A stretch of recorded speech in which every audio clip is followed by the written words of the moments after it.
ماشاء اللہ لا حول ولا قوة الا باللہ العلی العظیم۔ اعوذ باللہ من الشیطان الرجیم، بسم اللہ الرحمن الرحیم۔ الحمد للہ وکفیٰ والصلاۃ والسلام علی عبادہ الذین اصطفیٰ، اما بعد فرب اشرح لی صدری ویسر لی امری واحلل عقدۃ من لسانی یفقہوا قولی وقل رب ادخلنی مدخل صدق واخرجنی مخرج صدق واجعل لی من لدنک سلطانا نصیرا۔ بسم اللہ وباللہ وتوکلت علی اللہ۔ علیکم السلام۔ قال اللہ تبارک و تعالی فی سورۃ البقرہ، آیت نمبر 265۔ اعوذ باللہ من الشیطان الرجیم، بسم اللہ الرحمن الرحیم۔ ومثل الذین ينفقون اموالهم ابتغاء مرضات اللہ وتثبیتا من انفسهم کمثل جنۃ بربوۃ اصابها وابل فأتت أکلها ضعفین فإن لم يصبها وابل فطل واللہ بما تعملون بصیر۔ صدق اللہ العظیم۔ انفاق کی بحث کی اہمیت کا اس سے اندازہ لگایا جا سکتا ہے کہ خدا کریم انفاق کے ضمن میں مسلسل ایک ہی صورت میں کتنی آیات کو لے کے آ رہا ہے، اور حتیٰ انفاق کی بحث کے درمیان خدا کریم نے توحید کی بحث کی ہے۔ توحید کا جو مفصل اور تمام پہلوؤں پر مبنی بیان ہے آیت الکرسی میں، وہ درمیان میں رکھا ہے، اور اس سے پہلے انفاق کی بحث شروع کی ہے، اور درمیان میں وہ اتنی گہرائی پر مبنی توحید کی بحث، اور اس کے بعد پھر دوبارہ اسی انفاق کی بحث کو شروع کیا ہے، اور اس کے تمام پہلوؤں کو بیان کیا جا رہا ہے۔ یعنی اس بات اور اس موضوع کی اہمیت کا اندازہ اس سے آپ کر سکتے ہیں، اور یہ ایک دلیل ہے کہ خدا کریم کی ذات، جو کہ وہ آیت الکرسی میں اور توحید میں بھی خدا کریم نے اس کا بیانیہ دیا ہے، ذات اس کی سے ہٹ کر باقی تمام فیاضی ہی فیاضی ہے، تمام انفاق ہی انفاق ہے، خرچ ہی خرچ ہے، دینا ہی دینا ہے۔ خدا کریم کی طرف سے لینے کی بات تو ہے ہی نہیں۔ یعنی جو سب سے زیادہ استعمال ہونے والی خدا کی صفت ہے، یعنی ایسی صفت جو اس کی صفات بہت ہیں، لیکن بہت ساری صفات ہیں جو خود اس کی ذات تک محدود ہیں، جو آگے دوسروں تک اس کے اثرات کم پڑتے ہیں۔ باقی ساری صفات اس طرح ہیں، لیکن ایک صفت ایسی ہے کہ جو تمام صفات سے زیادہ، سب سے زیادہ وہ صفت خدا کریم کی اس پر عمل ہوتا ہے یا وہ دیکھنے کو ملتی ہے، اور وہ ہے فیاضی، وہ ہے اس کا کرم۔ وہ اس کا کرم کس صورت میں؟ خلق کی صورت میں۔ اگر وہ اکیلے میں ہی رہے، یعنی خود سے وہ مستغنی ہے، وہ خود غنی ہے، اس کو کسی کی ضرورت ہی نہیں ہے، کسی چیز کی ضرورت نہیں ہے، کسی کے خلق کرنے کی ضرورت نہیں ہے، لیکن اس نے جو کچھ کیا ہے وہ دینے کا کیا ہے۔ ہر چیز جو خلق کی ہے یہ اس کا دینا ہے، یہ اس کی طرف سے انفاق ہے، یہ اس کی طرف سے ایک فیاضی ہے۔ وہ چاہتا ہے کہ اے انسانوں، آپ جتنا ہو سکتا ہے اس صفت میں میرے قریب آئیں۔ قرب حاصل کرنا ہے آپ نے تو اس صفت میں بھی آپ میرے قریب ہیں۔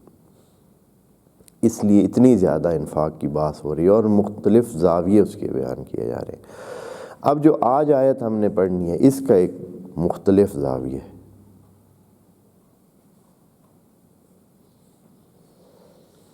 اب ایک پہلے سے ایک ترتیب لے کے آتے ہیں کہ کیا ہے اس آیت کا زاویہ، کیسے کیا بنتا ہے۔ پہلے خدا کریم نے اصلاً خود خرچ کرنے کو ایک ضرورت بتایا کہ یہ انسانوں آپ کی ضرورت ہے، آپ کے لیے بہت عقل مندانہ اقدام یہی ہے کہ آپ جو موجود ہے اس کو آپ خرچ کر لیں، ٹائم ختم ہونے والا ہے۔ من قبل ان یاتی یوم لا بیع فیہ ولا خلۃ ولا شفاعۃ، اس سے پہلے ہی اس کام کو کر لیں، آپ کے پاس ٹائم نہیں ہے۔ جو چیزیں موجود ہیں اس کو جس طرح بھی ہے، جیسے بھی مناسب ہے، اس کو آپ استعمال کر لیں۔ خرچ کرنے کا مطلب یہ ہے کہ استعمال کر لیں۔ پھر یہ کہا کہ اچھا، اس سے اگلا درجہ یہ ہے کہ انسان انفاق کرنے سے تمہیں فائدہ ہوگا، کہ جو انفاق کرتے ہیں، مثل حبۃ انبتت سبع سنابل کی مثال دی کہ انسان تمہیں 1 سے 700 گنا تمہارا بڑھوتری ہوگی، بڑھائی ہوگی، فائدہ ہوگا۔ خود انسان کے لیے فائدہ کہا۔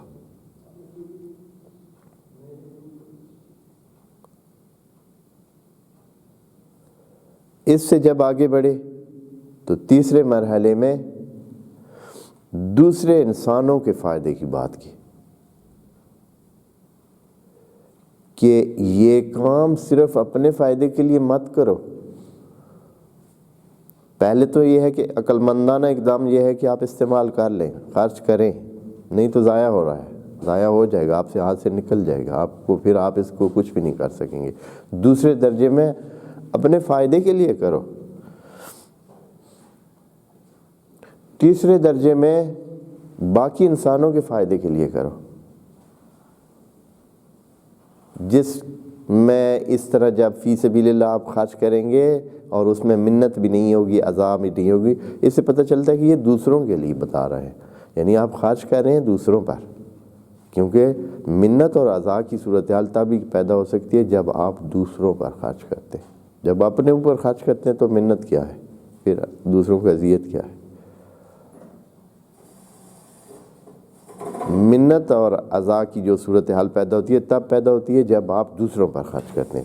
پس پہلے مرحلے میں خرچ کریں، اصلاً استعمال کر لیں، عقل مندانہ اقدام یہ ہے کہ استعمال کر لیں۔ دوسرے درجے میں یہ ہے کہ اپنے اوپر خرچ کریں اور اپنی بڑھوتری کے لیے، یعنی آپ خرچ کرتے ہیں اور اس سے کیا ہوتا ہے، فائدہ آپ کا ہوتا ہے۔ تیسرے درجے میں یہ ہے کہ آپ دوسروں کو بھی فائدہ پہنچائیں اور پھر اس سے اجر الہی حاصل کریں، اجر حاصل کریں، یعنی جنت حاصل کریں۔ اچھا، 3 مرحلے ہو گئے۔ آج جو ہے بہت مہم ہے۔ خدا کریم کہتا ہے کہ آپ اپنے انفاق کے ذریعے، آپ اپنے اس تصدق کے ذریعے اصلاً دنیا کو چینج کر سکتے ہیں، آپ دنیا کو اپنے ہاتھ میں لے سکتے ہیں۔ بہت مہم بات آج آ رہی ہے، یعنی یہ ہے کہ میری خدائی میں آپ اپنا عمل دخل رکھ سکتے ہیں انفاق کے ذریعے۔ کس طرح؟ آیت پڑھتے ہیں، خدا کی جو کارکردگی ہے یا خدا جو عمل کر رہا ہے یا خدا جو کرتا ہے اس میں آپ کو خدا کریم جگہ دے رہا ہے۔ بہت مہم بات ہے۔ یعنی کیا؟ کس طرح؟ مثلاً یہ ہے کہ آپ چاہتے ہیں کہ ایسے ہو، اس طرح ہو۔ آپ چاہتے ہیں ایک مریض کو شفا ملے۔ اگر آپ چاہتے ہیں کہ آپ کا فلاں کام ہو، اگر آپ چاہتے ہیں کہ مثلا کسی کا کوئی کام ہو، اگر آپ چاہتے ہیں بارش آئے تو آئے، اگر آپ چاہتے ہیں کہ مثلا اس قسم کے حالات پیدا ہوں تو ہوں، لیکن کس ذریعے سے؟ وہ آپ نے جو قربانی دی ہے، اگر آپ نے قربانی دی ہے، آپ نے انفاق کیا ہے، آپ نے یہ کام کیا ہے، اس کا امکان خدا کریم اس آیت میں بیان فرما رہا ہے۔ دیکھتے ہیں، پہلے ترجمہ عرض کرتا ہوں۔ وَمَثَلُ الَّذِينَ، اور پھر اس آیت میں دو کام کیے، ایک تو یہ کام، یہ چیز بتائی ہے، یعنی اگلا مرحلہ بتایا، دوسرا یہ کہ اس مثال کے مقابل میں ایک ان کی مثال بھی دی ہے جو اپنا مال صحیح طریقے سے انفاق کرتے ہیں اور اس میں من اور رضا شامل نہیں کرتے ہیں۔ نتیجہ یہ ہے کہ ان کا مال کیا ہوتا ہے، ٹھیک جگہ پہ لگتا ہے اور ان کو فائدہ دیتا ہے۔ پہلے ایک تھا جو مال دے کر کیا کرتا تھا، ریا الناس، لوگوں کے دکھاوے کے لیے وہ اپنا مال خرچ کرتا تھا، اور نتیجہ یہ ہے کہ اس نے کیا ہوا کام، بنائی ہوئی ساری چیز اس کی کیا ہو جاتی تھی، فنا ہو جاتی، ختم ہو جاتی، اڑ جاتی۔ لیکن اب اس آیت میں اس کی مثال بھی شامل ہے جو دوسری طرف ہوتا ہے، یعنی جو اپنا مال صحیح طریقے سے الہی اس کے لیے کرتا ہے۔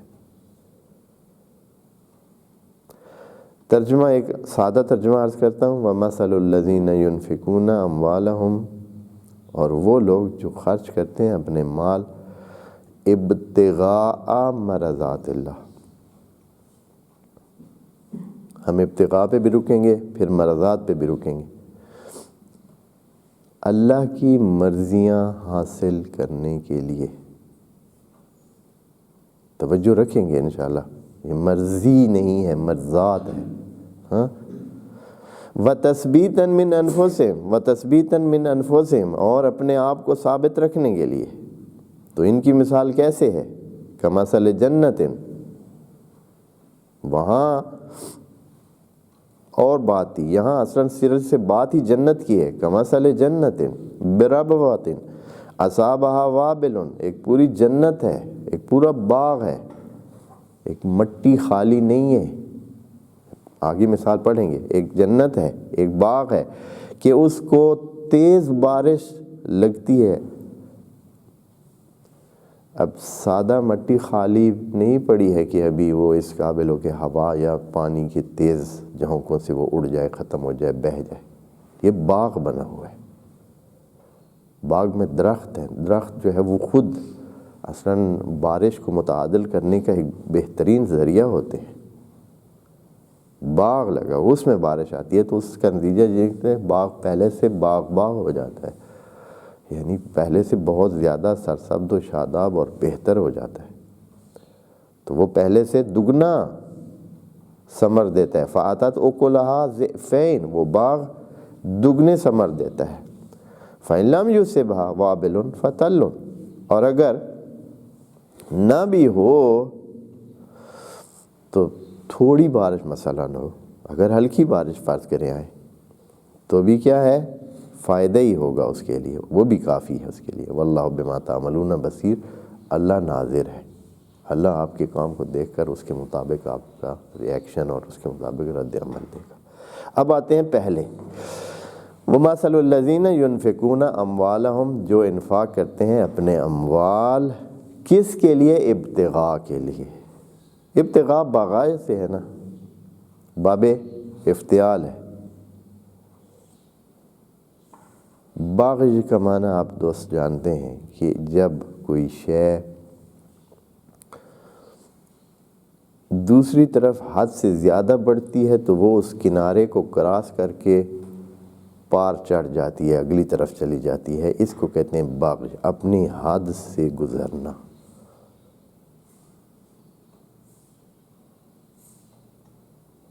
یعنی اس سائڈ پہ اس چیز میں، خود اس چیز میں اتنا زور ہوتا ہے یا وہ مقدار میں اتنی زیادہ ہوتی ہے کہ جو اس کی حد ہے، حد سے پار چڑھ جاتی ہے۔ اب یہ بندے کے لیے اللہ تعالیٰ فرما رہا ہے کہ بندے میں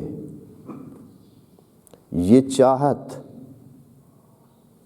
ابتغاء ہے، یعنی وہ باغج کی طرف جانا چاہتا ہے، باغج حاصل کرنا چاہتا ہے،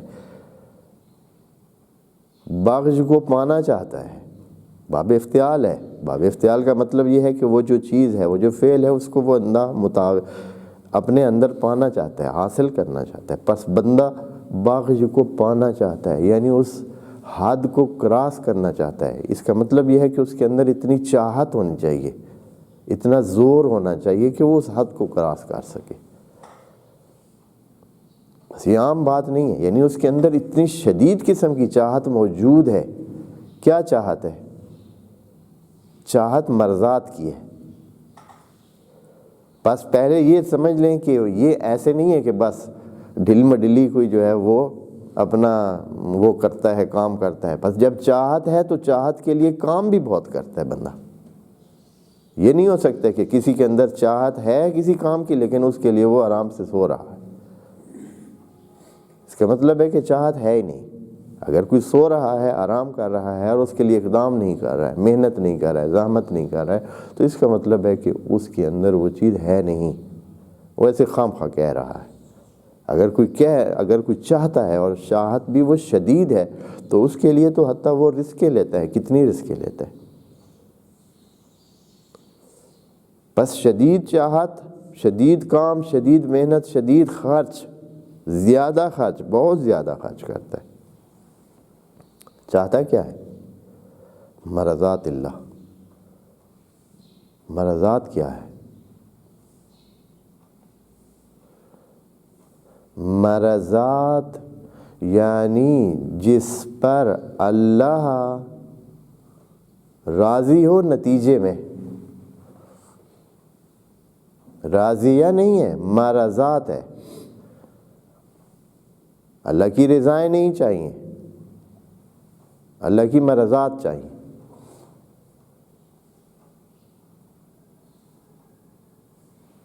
مرضات چاہیے، حاصل کرنا چاہتا ہے مرضات کو، یعنی یہ ہے کہ یہ چاہے گا پھر اللہ چاہے گا، یہ چاہے گا اللہ چاہے گا تو وہ کام مرضی ہو جائے گا۔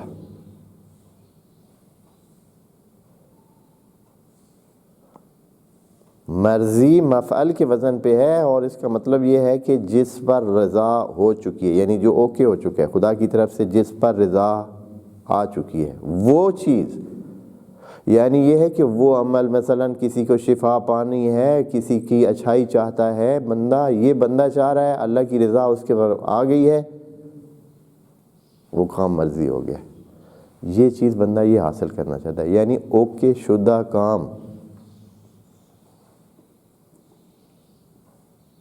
یعنی یہ ہے کہ خدا کی جو خدائی ہے اس میں دخل، اس میں اجازت، یعنی آپ چاہ رہے ہیں تو خدا کریم اس کے اوپر اوکے کر رہا ہے، یہ خدا کی رضا اس پر حاصل ہو رہی ہے، وہ کام مرضی ہو جاتا ہے۔ آپ اس مرضی کو حاصل کرنا چاہتے ہیں، یعنی آپ کی مرضی چلے گی، آپ چاہ رہے ہیں ایسے ہی ہوگا۔ اقبال کا شعر بہت بہت سمجھدارانہ شعر ہے اس معنی کو بیان کرنے کے لیے۔ خودی کو کر بلند اتنا، یعنی خودی کو کر بلند اتنا کا کیا مطلب؟ یعنی دنیا سے کٹ جا، خود اکیلا ہو جا، تمام چیزیں انفاق کر دے، یعنی ان کو قربان کر دے، یعنی ان کو اگنور کر دے، خود رہ جا، اتنا بلند ہو جا، کسی چیز کی قید میں نہ رہے، تیرے لیے کوئی چیز اور مہم نہ ہو، اتنا بلند ہو جائے، تمام چیزوں کی قید سے نکل جا۔ خودی کو کر بلند اتنا کہ ہر تقدیر سے پہلے، کہ اللہ جو چیز سیٹ کرنا چاہتا ہے، جس کی تقدیر رکھنا چاہتا ہے، بنانا چاہتا ہے، اس سے پہلے کیا کہے اللہ؟ کہ ہر تقدیر سے پہلے خدا بندے سے خود پوچھے، بتا تیری رضا کیا ہے؟ یعنی خدا کے کہے کہ تو کیا چاہ رہا ہے، یعنی خود جب انسان چاہے گا تو خود انسان کی چاہنا جو ہے وہ خدا کو پتہ ہوگا کہ یہ چاہ رہا ہے، اسی طرح ہوگا، اور ہوتا ہے۔ کتنے امور خدا کا چاہنا وہ بندے کی چاہنے کے بعد ہوتا ہے، اور یہ چیز قرآن کہہ رہا ہے۔ اب یہ چیز اس طرح نہیں ہے کہ یہ مذاق نہیں ہے، یا بس یہ خام خواہ کا دعویٰ نہیں ہے، بس بندے کی چاہت پر خدا کا چاہنا ہوتا ہے، لیکن کیسے ہو سکتا ہے؟ یہ ان کے لیے ہے۔ خدا کریم نے یہ نہیں کہا کہ یہ کوئی حاصل کرتا ہے یا کیا ہے کسی نے، یا ایک آئیڈیا دیا ہے خدا کریم نے، ایک نظریہ دیا ہے خدا کریم نے، ایک چیز رکھی ہے کہ یہ ہو سکتا ہے۔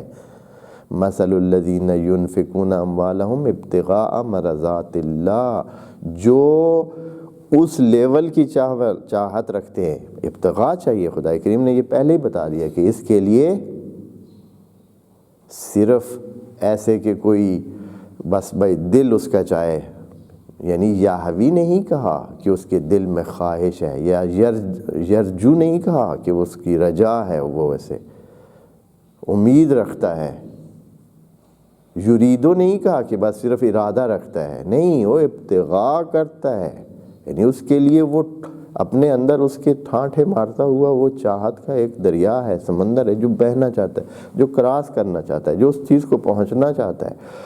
کیا چاہتا کیا ہے؟ کہ اللہ کی مرضات، جو اللہ کی مرضیاں ہیں اس کو پانا چاہتا ہے۔ مرضات اللہ، جن جن چیزوں پر اللہ راضی ہے وہ ان کو پانا چاہتا ہے،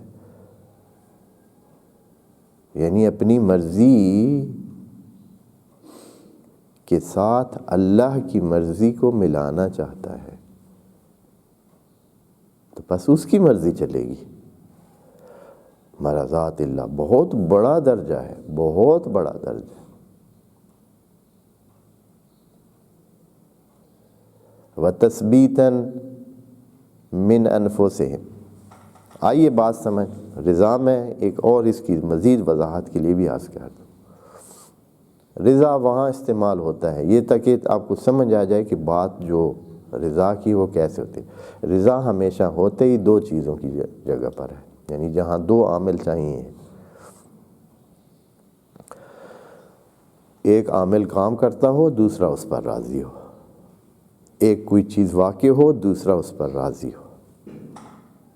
ایک واقعہ کچھ ہوا ہے، پھر کوئی اس پر راضی ہو، اس کو اوکے کرے۔ رضا کا کیا مطلب ہے؟ رضا کا مطلب ہوتا ہے کہ انسان کے اندر کاملاً اس حوالے سے راحت اور مطابقت پائی جاتی ہے، اور اس کو وہ چاہتا ہے کہ وہ اس طرح ہو، یعنی اس کے اندر سے چاہنا اس کے ساتھ ہم آہنگ ہے اور اس کے ساتھ جڑا ہوا ہے۔ پس بندہ چاہتا ہے، خدا اس کے اوپر رضا رکھتا ہے، تو وہ بندے کا چاہنا اللہ کی مرضی بن جاتا ہے۔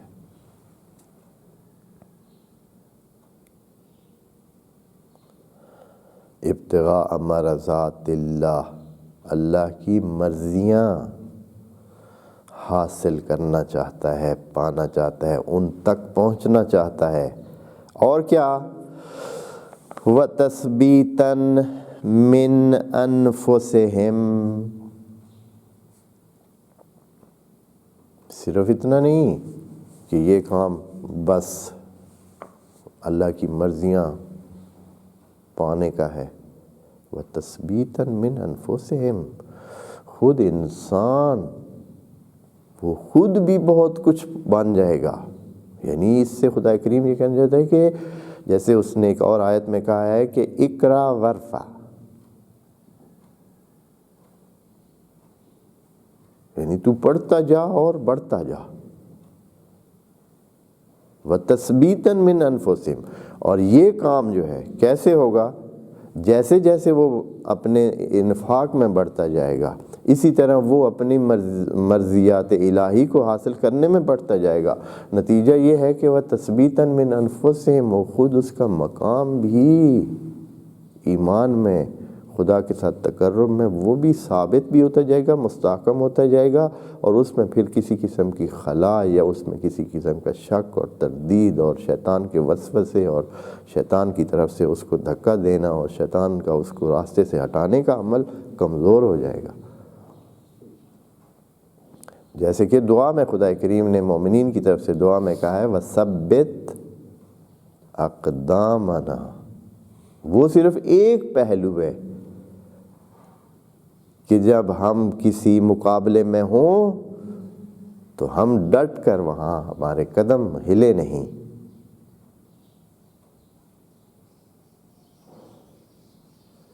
یہ ہے تثبیتاً من انفسہم، مثلاً اندر سے انسان ثابت ہو کہ اس میں کسی قسم کا شک گمان، یعنی چاہے کسی قسم کی بھی مقابلے کی صورتحال ہو، چاہے وہ جسمانی مقابلہ ہو چاہے وہ اندرونی مقابلہ ہو، جیسے کہ ابھی بہت سارے جوانوں کا اندرونی مقابلہ ہوتا ہے، شیطان ان کے اندر کے ساتھ جنگ کر رہا ہوتا ہے، بیرونی جنگ نہیں ہے، اندر سے ہی ان کو کھوکھلا کر دیتا ہے، فیل کر دیتا ہے، ہار ان کو ماننے کے لیے تیار کرتا ہے کہ ہار جاؤ، مان جاؤ، کیا تم ہارے ہوئے ہو، تم نہیں کر سکتے ہو، تم سے یہ نہیں پڑھا جا سکتا ہے، تم صبح نہیں اٹھ سکتے ہو، یہ کتابیں تم نہیں پڑھ سکتے ہو، یہ عربی تمہارے لیے بہت مشکل ہے، یہ درس تمہارے لیے بہت مشکل ہے، چھوڑو، بس کرو اور کوئی کام لے لو اور بس ٹھیک ہے، دال روٹی بن جائے گی، کافی ہے، اب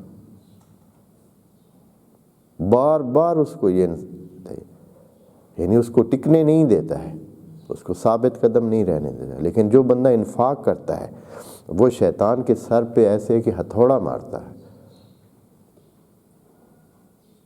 اس لیے کہ وہ شدیداً اپنے اس اندر کی چاہت کے خلاف اقدام کرتا ہے،